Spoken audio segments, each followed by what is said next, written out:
Kevin. Edward McHale is an American retired professional basketball player who played his entire professional career for the Boston Celtics. He is also a Basketball Hall of Fame inductee. McHale began working for the Minnesota Timberwolves immediately following his retirement in 1993, at different times, as a TV analyst, general manager, and finally head coach. McHale then worked as an on-air analyst for NBA TV and Turner Sports' popular NBA on TNT studio show. He was most recently the head coach of the Houston Rockets. Early life: McHale was born to Paul Austin McHale and Josephine Patricia Starcevich in Hibbing, Minnesota. In his senior season at Hibbing High School, he was named Minnesota's Mr. Basketball of 1976 and led his team to a runner-up finish in the AA Minnesota State Championship game. College career: the 6'10" and McHale played basketball at the power forward position for the University of Minnesota from 1976 to 1980, with career averages of 15.2 points and 8.5 rebounds per game. He was named All-Big Ten in 1979 and 1980 and still ranks second in school history in career points and rebounds. In 1995, to coincide with the University of Minnesota's 100th anniversary, he was selected as top player in the history of University of Minnesota men's basketball. McHale is famous for an encounter with Chuck Foreman in the Gopher locker room. Foreman, a famous Minnesota Viking at the time, was congratulating the Gophers on a hard-fought victory. As Foreman was shaking all the players' hands, when he arrived at the then-unknown power forward, McHale displayed his comic wit. "Nice to meet you, Mr. Foreman. What do you do for a living?" NBA playing career = early professional playing career = entering the 1980 NBA draft, the Celtics held the number 1 overall pick, but in a pre-draft trade, considered by many to be among the most lopsided in NBA history, Celtics president Red Auerbach dealt the pick and an additional first-round pick to the Golden State Warriors for center Robert Parrish and the Warriors' first-round pick, the 3rd overall, which the Celtics used to draft McHale. McHale's stay in Boston got off to a rocky start as he held out for a large contract, even threatening to play in Italy, before signing a 3-year deal with the Celtics. Backing up Larry Bird and Cedric Maxwell at forward, McHale made an immediate impact and was named to the NBA's All-Rookie First Team in his rookie season. Boston finished McHale's rookie season with a league-leading record of 62-20. In the playoffs, the Celtics swept the Chicago Bulls in the first round. In the Eastern Conference Finals, the Celtics faced a 3-1 deficit against the Philadelphia 76ers. But Boston won the last 3 games of the series, including Game 6 on Philadelphia's home court. McHale helped save the Game 6 win by rejecting an Andrew Toney shot and corralling the rebound with 16 seconds left to protect the Celtics' 1-point lead. In the NBA Finals, Boston defeated the Houston Rockets in 6 games to capture the team's 14th championship. The Celtics failed to advance to the NBA Finals the next 2 seasons. Philadelphia exacted a measure of revenge in the 1982 Eastern Conference Final, beating Boston at home in the 7th game. In the 1983 Eastern Conference semifinals, the Celtics were swept by the Milwaukee Bucks. This embarrassing defeat led to the firing of head coach Bill Fitch and a temporarily unhappy McHale. Following the 1982-83 season, McHale's contract with the Celtics expired, and the New York Knicks signed him to a contract offer sheet. Auerbach retaliated by signing 3 of New York's top free agent players to offer sheets. The Knicks elected to re-sign their players and give up their pursuit of McHale. McHale eventually re-signed with Boston, his $1 million per season contract making him the 4th highest-paid player in the NBA. McHale won the first of his consecutive NBA Sixth Man Awards as Boston won a league-best 62 games in the 1983-84 season. With the hiring of new head coach, former Celtic K.C. Jones and the acquisition of Phoenix Suns guard Dennis Johnson, Boston seemed primed to make yet another run at a 15th championship. After surviving a 7-game semi-final battle with the Knicks, the Celtics avenged the previous season's playoff loss to Milwaukee in the Eastern Conference Finals. Boston would face the Los Angeles Lakers in the NBA Finals in a highly anticipated matchup. In Game 4 of the Finals, with the Celtics trailing in both the game and the series, McHale delivered a hard foul to Kurt Rambis, violently flinging him down by his throat, as the Lakers forward raced to the basket. The physical play touched off a bench-clearing scuffle. Boston came back to win the game in overtime and tie the series at 2 games apiece. They eventually prevailed in 7 games to win the franchise's 15th championship. McHale continued to come off the bench during first half of the 1984-1985 season, but moved into a starting role in February 1985 after Cedric Maxwell suffered a knee injury. On March 3 versus the Detroit Pistons, McHale enjoyed his greatest scoring night, setting the Celtics single-game scoring record with 56 points. 2 nights later McHale scored 42 points against the Knicks, the only other time in his career he topped 40 points in a game. The 98 points in consecutive games is still a Celtics record. 9 days after McHale had scored 56 points, Larry Bird established a new Celtics single-game scoring mark by pouring in 60 points versus the Atlanta Hawks. Boston captured its second straight Eastern Conference title but was upended in the NBA Finals in 6 games by the rival Lakers. McHale led the Celtics in scoring and rebounding versus the Lakers, including an impressive outing in the series' 6th game, scoring 32 points and grabbing 16 rebounds in defeat. The 1985-1986 edition of the Boston Celtics won the franchise's 16th NBA championship and is considered one of the greatest teams in NBA history. The Celtics acquired former NBA Most Valuable Player Bill Walton in a trade from the Los Angeles Clippers in September 1985, and added the 6'11" center to its already formidable front line. Boston sent Cedric Maxwell to the Clippers to complete the trade, clearing the way for McHale to move into a full-time starting role. McHale averaged better than 20 points per game for the first time in his career and finished 13th in the NBA Most Valuable Player voting. He joined starters Bird, Parrish, Johnson and Danny Ainge as the Celtics steamrolled the NBA with a league-best 67-15 record. The team set a then NBA record by finishing with an 82-18 win-loss record, breaking the record of 81 victories by the 1971-72 Lakers. Boston also set the NBA mark for most home victories in one season, finishing 50-1 in 48 games in the Boston Garden and 3 games in Hartford, Connecticut. The Portland Trail Blazers were the only team to beat Boston at home, winning 121-103 in Boston on December 6, 1985. Boston won 41 of its first 50 games, including 2 victories over the Lakers. In a rout of the Clippers on December 30, 1985, McHale set his single-game high in rebounds with 18. An extremely durable player through the first 5 seasons of his career, McHale missed 14 games in early 1986 due to an injured Achilles tendon in his left ankle, but was healthy in time for the playoffs. Boston rolled through the Eastern Conference, winning 11 of 12 games versus Chicago, Atlanta and Milwaukee. For the second time in 5 years the Celtics faced Houston in the NBA Finals, and Boston won the championship in 6 games. McHale averaged 25.8 points per game in the finals to lead all scorers. Middle career, the torture chamber equals, when I was healthy, I always felt I could score, McHale once told reporters.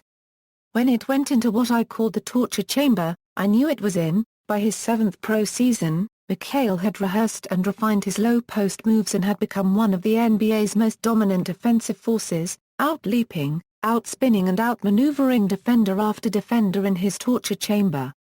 McHale was never better than in the 1986-1987 season, setting career highs in scoring and rebounding. He also became the first player in NBA history to shoot 60% or better from the field and 80% or better from the free throw line in the same season. McHale was named to the All-NBA First Team, was named the NBA's best defensive player by the league's coaches, and finished 4th in the Most Valuable Player voting behind Magic Johnson, Michael Jordan, and teammate, Larry Bird. In 9 games from February 23 through March 13, 1987, McHale averaged 30.7 points and 10 rebounds per game while shooting 71.7% from the floor.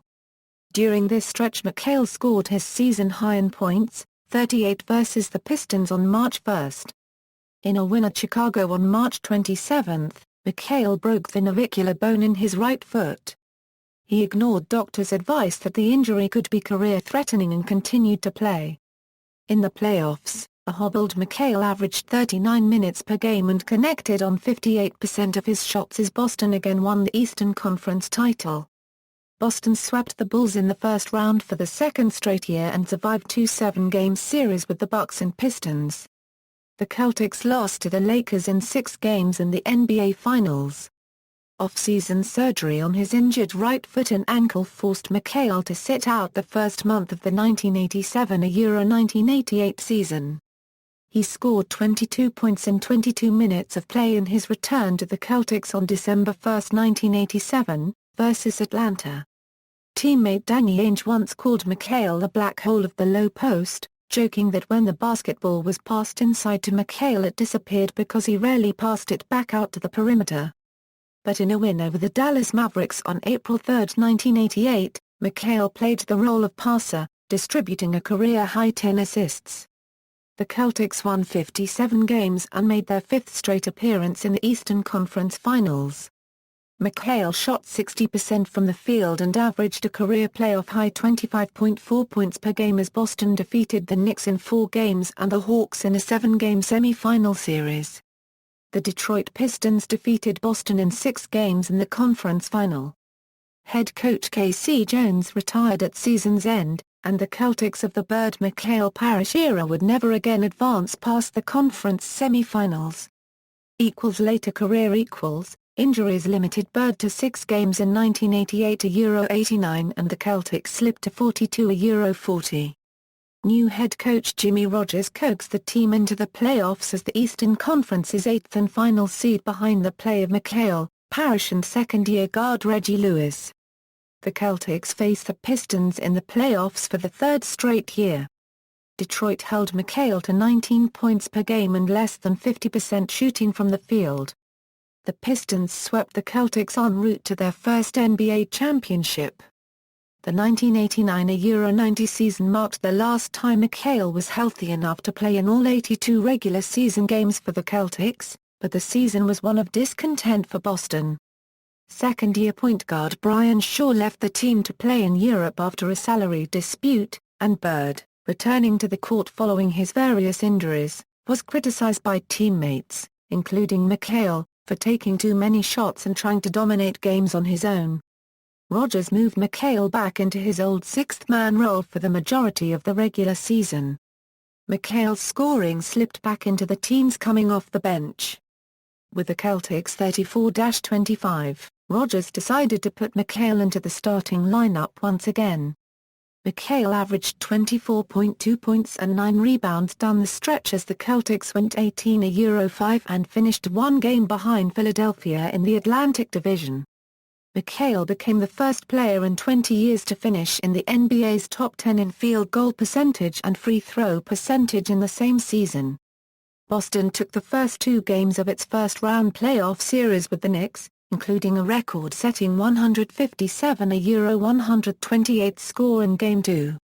The Knicks fought back and won the last 3 games of the series, upsetting the Celtics. Head coach Jimmy Rogers was fired following the playoff disappointment. McHale contemplated retirement in the off-season after having another surgery performed on his right ankle, but came back for the 1990–91 season. Boston paired young backcourt players Lewis, D. Brown, Kevin Gamble and Brian Shaw were back from his year in Europe with Bird, McHale and Parrish and hired Chris Ford, a longtime assistant coach and member of the Celtics' 1981 championship team, to be the team's head coach. Boston jumped out to a 29–5 record, but were soon slowed by injuries to McHale and Bird. McHale missed 14 regular season games and Bird missed 22, as the Celtics limped to a 27–21 record over the last 3 months of the season, giving them a 56–26 record and a division title. Boston defeated the Indiana Pacers in 5 games in a first-round playoff matchup, but for the third time in 4 years the Celtics were eliminated by Detroit, this time in a 6-game semi-final series. McHale played in a career-low 56 games and Bird played in just 45, as each suffered through an injury-plagued 1991-92 season. Boston struggled for most of the regular season but got hot as the playoffs approached, winning 15 of its last 16 games and finishing with 51 wins and a tie for first place in the division with the New York Knicks. Boston had the tiebreaker to give them another Atlantic Division crown. Their record was the third best in the Eastern Conference. The Celtics swept the Pacers in the first round, but were defeated in 7 games in the conference semi-finals by the Cleveland Cavaliers. Bird retired from the NBA 3 months later, after winning a gold medal on the USA Basketball Olympic team. The 1992-93 season was McHale's last in the NBA. McHale played in 71 games, but he was severely hampered by leg and back injuries. He averaged 10.7 points per game and shot less than 50% from the floor for the only time in his career. In the first round of the NBA playoffs against the Charlotte Hornets, the Celtics were stunned by the loss of Lewis, their leading scorer, who collapsed on the court during Game 1 and was diagnosed with what eventually proved to be a fatal heart condition. McHale performed brilliantly in the series. He averaged 19.6 points per game and shot 58% from the field including a reminiscent performance of 30 points and 10 rebounds in Game 2 but Boston fell to the Hornets in 4 games. McHale announced his retirement while talking with reporters at the scorer's table after the Game 4 loss in Charlotte. Legacy McHale was a part of what many consider the league's best ever front line with small forward Larry Bird and center Robert Parrish. The trio of Hall of Famers became known as the Big Three, and led the Celtics to 5 NBA Finals appearances and 3 NBA championships, in 1981, 1984 and 1986. For the first 5 years of his career McHale primarily came off the bench for the Celtics, winning the NBA's 6th Man of the Year award in 1984 and 1985. Possessing a wide variety of offensive moves close to the basket, the agile, long-armed McHale played in 7 National Basketball Association All-Star games between 1984 and 1991. McHale's finest season came in 1986-87 when he was named to the All-NBA first team as a forward. He led the NBA in field goal percentage in 1987 and 1988, shooting 60.4% each season. Also a standout defensive player, McHale was selected to the NBA All-Defensive First or Second Team 6 times. He twice blocked 9 shots in a game, the most ever by a Boston Celtics player. Fellow NBA Hall of Famer Charles Barkley said of McHale, "Kevin McHale's the best player I played against because he was unstoppable offensively, and he gave me nightmares on defense." In 971 regular season games McHale averaged 17.9 points and 7.3 rebounds and in 169 postseason games averaged 18.8 points and 7.4 rebounds. At the end of the 2007-2008 season McHale ranked 10th in NBA history in career field goal percentage, and he is among the Celtics' career leaders in several categories, including games played, points scored and rebounding. McHale's number 32 jersey was retired by the Celtics on January 30, 1994, during a halftime ceremony at the Boston Garden, 2. He was chosen one of the NBA's 50 greatest players and was named to the NBA's 50th anniversary all-time team in 1996. In 1992, McHale was elected to the Minnesota State High School League Hall of Fame. He was elected to the Naismith Basketball Hall of Fame in 1999. NBA career statistics. Regular season playoffs Career after retirement front office work Upon his retirement as an NBA player, McHale joined the Minnesota Timberwolves as a television analyst and special assistant. In the summer of 1994, new Timberwolves owner Glenn Taylor promoted him to assistant general manager, although he continued to broadcast Timberwolves games as well. In 1995, he was promoted to vice president of basketball operations. One of his first acts was hiring former University of Minnesota teammate Flip Saunders as head coach of the Timberwolves. The next season, McHale decided to select high school forward Kevin Garnett with the 5th overall pick of the 1995 NBA draft. Though Garnett developed into one of the NBA's best players, the Timberwolves advanced past the first round of the playoffs only once in Garnett's 12 seasons with the team. It was also during McHale's reign that the Timberwolves were punished by the NBA for making a secret deal with free agent forward Joe Smith to circumvent the league's salary cap rules. Before the 1998-99 season, Smith secretly agreed to sign 3 one-year contracts with the Timberwolves for salary amounts that were much less than what any other NBA teams would have reasonably offered him. In return, Smith received a promise that the Timberwolves would give him a multi-year, multi-million-dollar contract before the 2001-02 season. In 2000, after word of the agreement leaked, NBA Commissioner David Stern voided Smith's final one-year contract with the Timberwolves, making Smith a free agent. Stern also stripped 3 of the Timberwolves' next 5 first-round draft picks from the team, and fined the team $3.5 million. Smith signed with the Detroit Pistons for 1 season, but returned to Minnesota before the 2001-02 season as a free agent. On February 12, 2005, the Timberwolves fired Saunders and McHale took over as head coach for the rest of the 2004-05 season. He compiled a 19-12 record, but had no interest in continuing as head coach. Dwayne Casey was hired as the new head coach in the off-season. With Minnesota sitting at .500 midway through the 2006-07 season, McHale fired Casey on January 23, 2007. Timberwolves assistant coach Randy Whitman was tapped to succeed Casey.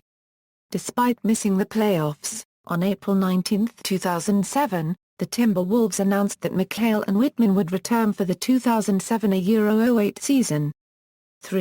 Prior to the 2007 NBA draft, McHale reportedly tried to work out a trade with Boston Celtics general manager Danny Ainge to trade franchise star Kevin Garnett to Boston, in exchange for a draft pick and multiple players. Garnett's agent told the Timberwolves and the Celtics that his client had no interest in playing for Boston.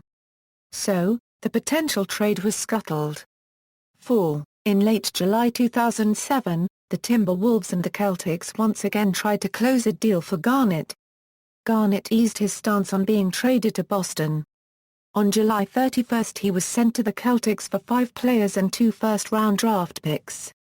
The very next season, Garnett would go on to help the Celtics win the NBA championship, was named NBA Defensive Player of the Year, and finished 3rd in the voting for the regular season version of the league's Most Valuable Player award. Coaching. On December 8, 2008, the Timberwolves fired Whitman. He had compiled a 38-105 record since taking over for Casey. The Timberwolves announced that McHale would step down as VP of basketball operations and once again take over the head coaching job, this time more permanently. The Timberwolves owner Glenn Taylor at the time indicated that he was not seeking to replace McHale as head coach. On June 17, 2009, however, it was announced that McHale would not return as the Timberwolves head coach for the 2009-2010 season, and he was later replaced by Kurt Rambis, whom McHale infamously clotheslined in Game 4 of the 1984 NBA Finals. On June 1, 2011, McHale was named head coach of the Houston Rockets, replacing Rick Adelman. On December 24, 2014, McHale signed a 3-year contract extension to remain head coach of the Rockets. He led the Rockets to the Western Conference Finals in 2015. However, he was fired on November 18, 2015, after 4 consecutive blowout losses and a 4-7 start to the 2015-16 season.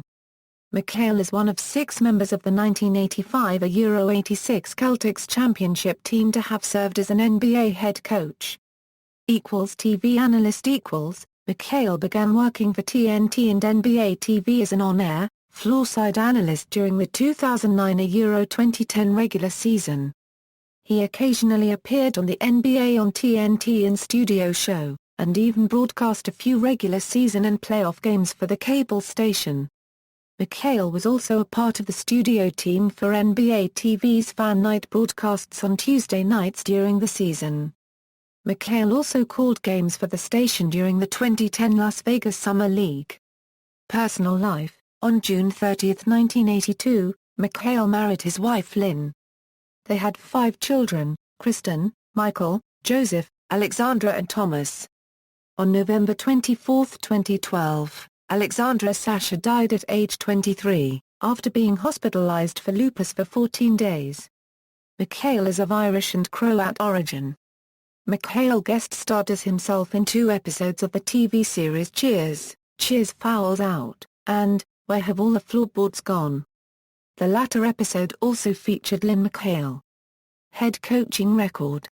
See also: List of National Basketball Association career blocks leaders, List of National Basketball Association career playoff scoring leaders, List of National Basketball Association career playoff blocks leaders, List of National Basketball Association career playoff free throw scoring leaders.